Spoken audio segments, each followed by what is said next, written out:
Hello dear friends, तो मैं हूँ आरती संस्कृति आईएएस के यूट्यूब चैनल पे आप सभी का स्वागत है। मैं फिर से हाजिर हूँ एक नए टॉपिक को लेकर के।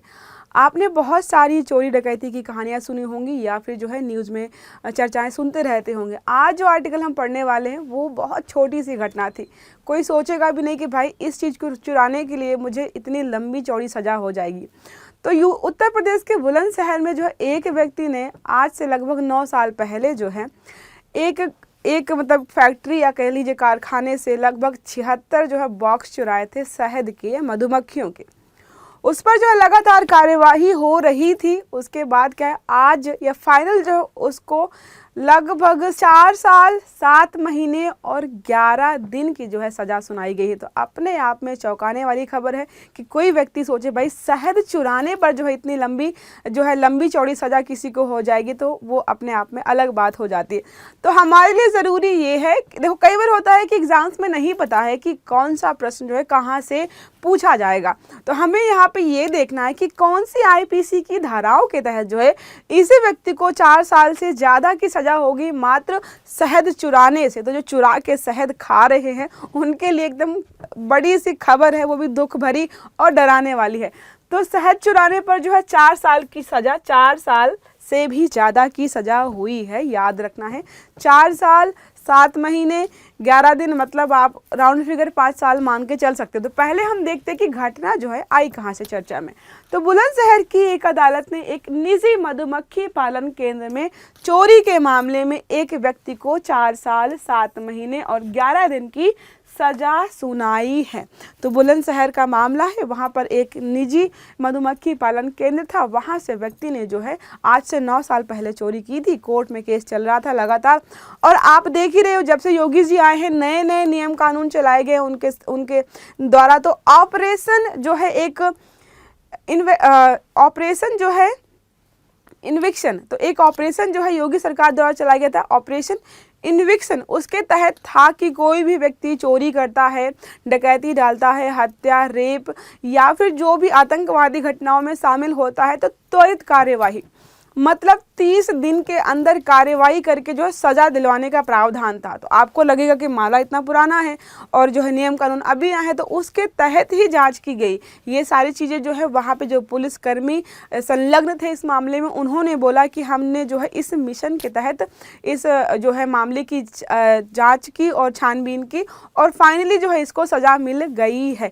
तो हम यहाँ पर जो है धाराओं को भी देखेंगे, साथ में जो है उन्होंने जो ये मिशन चलाया था वो क्या है, उसके अलावा यूपी में क्या और भी ऐसे कोई मिशन चलाए गए हैं। तो हम यहाँ पे सब 1 बाय 1 देखेंगे। आपके एग्जाम्स आने वाले हैं, तो पता नहीं कब क्वेश्चन कहाँ से पूछा जाएगा। तो 9 साल पहले से मामला चल रहा था। 2015 का जब गांव रूडरपुर बांगर में अमरवीर सिंह पर आरोप लगा कि उन्होंने छतारी के मधुमक्खी पालन केंद्र से 76 डिब्बे चुरा लिए थे। ठीक है, फिर क्या है, मालिक मोहम्मद उस्मान ने 10 सितंबर 2015 को यहाँ पर जो है शिकायत की, मतलब पुलिस में जो है शिकायत की गई। तब से लगातार मामला जो है अदालत में चल रहा था। अब यहाँ पर अगर आपसे कोई पूछे कि इस बेचारे व्यक्ति को जो है 4 साल से अधिक की जो सज़ा हुई है, कौन कौन सी धाराएं लगाई गई, तो आईपीसी की धारा 379 और आईपीसी की धारा 506, 2 धाराओं के तहत जो है इस व्यक्ति को जो है यहाँ पर सज़ा दी गई है। तो अगर बात करें पहले 379, तो धारा आईपीसी की धारा जो 379 है वो चोरी के लिए है, और धारा जो है 506 जो है आपराधिक धमकी के लिए है। तो जाहिर सी बात है, जब मामला जो है पुलिस तक गया होगा तो व्यक्ति ने आपराधिक धमकी भी दी होगी। तो पहले तो सिर्फ चोरी का ही मामला था, चोरी की थी, शायद चोरी के साथ अगर पकड़ा जाता या फिर कार्यवाही होती थोड़ी सज़ा कम हो सकती थी। लेकिन एक तो चोरी करने के बावजूद जो है आपराधिक एक तरीके से मारने की या जान से मारने की धमकी जब दी गई, तो उस पर धारा 506 भी लग गई। दोनों धाराओं के तहत जो है उसको बेचारे को सज़ा हो गई है। अगर कोई व्यक्ति, अगर धारा बात करें जो हमारी 379 है, तो अगर कोई व्यक्ति किसी और व्यक्ति की कोई मूल्यवान वस्तु चुराता है, तो उस पर जो है इस धारा के तहत मुकदमा चलाया जा सकता है। अब आपको लग सकता है कि जो है शहद कहाँ से मूल्यवान है, निजी कारखाना था मधुमक्खी का, उसका परिवार या उसकी जो भी रोजी रोटी है उसी से चल रही थी, तो उसके लिए तो बहुत मूल्यवान है। अगर कोई व्यक्ति ऐसा है जिसका किराना स्टोर चल रहा है, उसका घर जो उसी किराना स्टोर से चल रहा है, कल को उसमें चोरी हो जाए, तो आपको लग सकता है कि भाई छोटा सा किराना स्टोर है, ऐसी क्या बड़ी बात होगी, लेकिन उसके लिए वो मूल्यवान वस्तु है। तो मूल्यवान वस्तु की आप जब चोरी करते हो वो दूसरे के लिए मूल्यवान है, तो आपको यहाँ पे सजा हो सकती है। चोरी और अपराध तभी पूरा होता है जब संपत्ति को ले जाने और बेईमानी दोनों तत्व मौजूद हो। तो यहाँ पे जाहिर सी बात है, ये साबित हो गया कि जो है ये जो शहद के जार उठाकर ले जाए गए थे वो दूसरे व्यक्ति के घर पे मिले, बरामद किए गए, तो समाज जो है चोरी भी हुआ और चोरी होने की पुष्टि भी हो गई। उसके बाद ही यहाँ पर जो है सज़ा सुनाई गई है। मिनिमम देखो यहाँ पर कितनी होती है, या तो 3 साल की सज़ा हो सकती है व्यक्ति को, या फिर जुर्माना, जो भी सामान है, जो भी कीमत है उसके हिसाब से जुर्माना लगाया जाता है। लेकिन आपको लगेगा कि भाई 3 साल की मैक्सिमम इसमें है और व्यक्ति को 4 साल से ज़्यादा की सज़ा सुनाई गई है। वो इसलिए क्योंकि उस पर 2 धाराएं लग गई हैं। जब 2 धाराएं लगेंगी तो जो सज़ा का जो भी ड्यूरेशन होगा वो बढ़ जाएगा। दूसरी धारा जो है कौन सी हमारी है, 506। फिर अब जो 506 धारा वो क्या बोलती है, अगर कोई व्यक्ति आपराधिक धमकी देता है तो उसे 2 साल तक की सज़ा हो सकती है, या फिर जुर्माना जो भी होगा वो लगाया जाएगा। तो 3 साल की वहाँ से होती प्लस 2 साल की यहाँ से हो जाती तो 5 साल होता। तो लगभग जो है देखिए आपको 5 साल की सज़ा उस व्यक्ति को सुनाई गई है। धमकी, मृत्यु या गंभीर चोट पहुँचाने पर भी सज़ा हो सकती है। ठीक है, 7 साल तक की यहाँ पर सज़ा का प्रावधान किया गया है। तो ये हमारी रहे 2 चीज़ें जिसमें हमने धारा 379 और धारा 506 के बारे में पढ़ा। 379 बताती है कि चोरी वगैरह अगर कोई व्यक्ति करता है तो उस पर जो है 3 साल की सज़ा या जुर्माना होगा।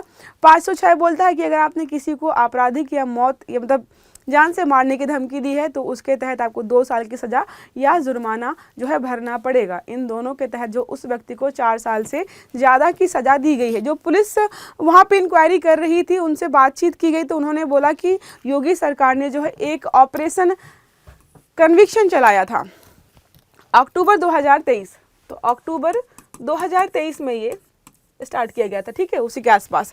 तो अक्टूबर 2023 में जो है ये क्या है, ऑपरेशन कन्विक्शन चलाया गया था। उसमें यही था कि उत्तर प्रदेश के 75 जिलों में हर जिले में जो भी कोई भी आपराधिक घटना हो रही है उसको 30 दिन के अंदर इन्वेस्टिगेट करके जो है व्यक्ति को सज़ा दिलाई जाए। देखो लिखा है 30 दिन के अंदर जांच खत्म करके अपराधियों को जो है सज़ा दिलाने का लक्ष्य रखा गया था। अपराध कौन कौन से हो सकते थे, रेप, हत्या, लूट, डकैती, धर्मांतरण, गोकसी अपराध शामिल। यहाँ पे गोकसी मतलब समझ रहे हो ना, गायों की जो है तस्करी वगैरह जो की जाती है उसको। 75 जिले टोटल यूपी में है तो उन सारे जिलों में इसको लागू किया गया था। पहले पुलिस को एनकाउंटर करने की वहाँ पे छूट मिली ही थी, आपको पता ही है। एनकाउंटर करने के बाद जो है सरकार ने बहुत सारे अलग अलग ऑपरेशंस चलाए हैं। तो अगर बात करें और कौन से ऑपरेशन से सुने होंगे, operation Majnu, operation giraffe, operation दृष्टि, ऑपरेशन त्रिनेत्र, ऑपरेशन लंगड़ा, ये सारे ऑपरेशन जो है उत्तर प्रदेश सरकार के द्वारा चलाए गए थे। उसमें से एक जो है जिसके तहत इस व्यक्ति को जो है सज़ा सुनाई गई है। जो ऑपरेशन हमने अभी देखा उसमें जो है लगभग 3 महीने के अंदर इतने लाख लोगों को या अपराधियों को सज़ा सुनाई गई। उसमें जो है कुछ को जो है मृत्युदंड दिया गया। ठीक है, कुछ आतंकवादी थे वहाँ पे, कुछ को जो है उम्र कैद भी हुई है, कुछ को जो है 20 साल से ज़्यादा की सज़ा हुई है, 722 को जो है 10 साल से ज़्यादा की सज़ा और 8,424 लोगों को 1 से 10 साल की सज़ा, जिसमें जो है ये जो है बुलंदशहर वाला मामला भी हमारा आ जाता है। तो बहुत छोटा आर्टिकल था, इंटरेस्टिंग था कि शहद चुराने के बाद मतलब शहद जैसी छोटी सी चीज़ चुराने पर जो है किसी व्यक्ति को 4 साल की सज़ा हो सकती है।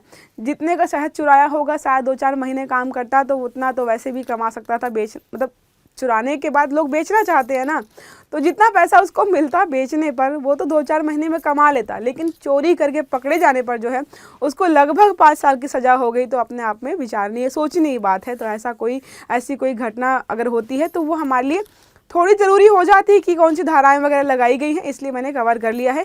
आई होप आपको क्लास समझ में आई होगी और अच्छी भी लगी होगी। तो क्लास अच्छी लगी तो लाइक करिएगा, चैनल को सब्सक्राइब करिएगा, सारे वीडियो टाइम से मिले इसके लिए बेल आइकन जरूर दबाइएगा। Have a good day, thank you.